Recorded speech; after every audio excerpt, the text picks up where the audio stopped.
Alexandre Jardin, moi je suis ravi de vous rencontrer, vraiment, vous qui êtes un militant de la diffusion de la lecture.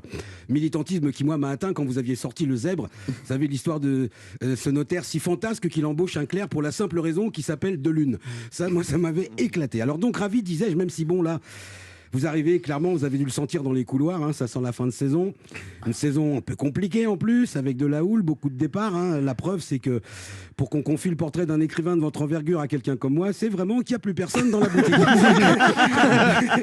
Franchement, si je venais pas, je crois que c'est le vigile qui s'y connaît. Donc, je pouvais pas laisser faire ça, j'aime trop ce que vous écrivez. Alors, on va faire venir le vigile pour qu'il danser avec nous. Quand même, je vais donc faire de mon mieux. Bon, vous me direz, si je me plante, je risque pas lourd non plus. Moi, la semaine prochaine, je suis plus de la maison.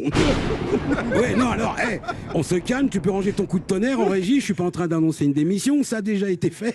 Non, moi, c'est juste une fin de pige. Hein. Donc voilà, il a fallu du temps quand même pour que Alexandre, la petite graine plantée il y a 56 ans, devienne un jardinet, puis un grand jardin qui nous livre aujourd'hui un roman d'amour, la plus que vrai, écrit en symbiose, on peut dire, avec Alexandra Sauvêtre. Et je suis obligé de ressouligner l'originalité dont vous avez fait preuve, considérant qu'une histoire d'amour, puisqu'elle se vit à deux, devait peut-être aussi s'écrire à deux. Alors, je vais commencer par le résumé où vous écrivez « Se quitter 58 fois, se retrouver 59 fois ». Je suis désolé, mais c'est impossible. Oui, ça, c'est comme tomber 7 fois, se relever 8. Ça ne se peut pas, étant donné qu'au départ, vous étiez debout. Donc, si vous tombez 7 fois, vous vous relevez 7 fois. Oui, la seule possibilité, c'est tomber 7 fois, se relever 6, mais ça s'appelle un chaos. Donc, et donc, se quitter 58 fois, se retrouver 59, ça ne se peut pas, étant donné que la première fois, ce ne sont pas des retrouvailles, mais une trouvaille. Eh oui, en littérature, vous faites du jardin, mais en maths, vous êtes plutôt à la rue. Hein.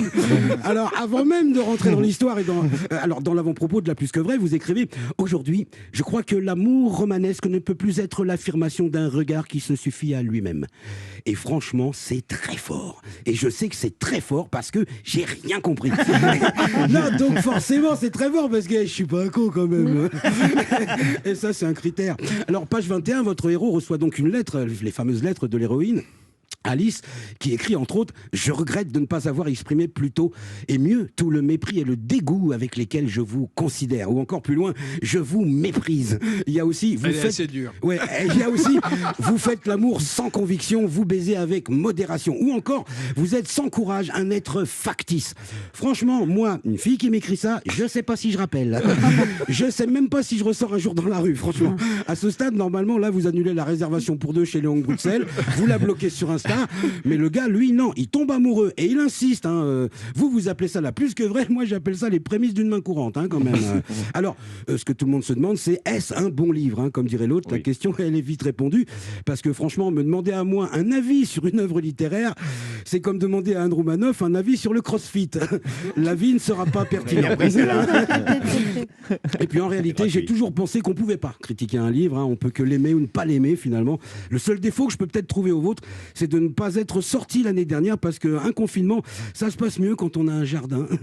Allez, bonne jeu de mots de Fayot. Allez. Alors, je vais juste quand même vous dire merci parce que non seulement moi, je fais partie des gens qui pensent que le savoir est une arme, mais en plus, je suis persuadé que c'est la seule. Alors, Alexandre Jardin, merci de nous offrir de temps en temps quelques munitions. Merci. Bravo.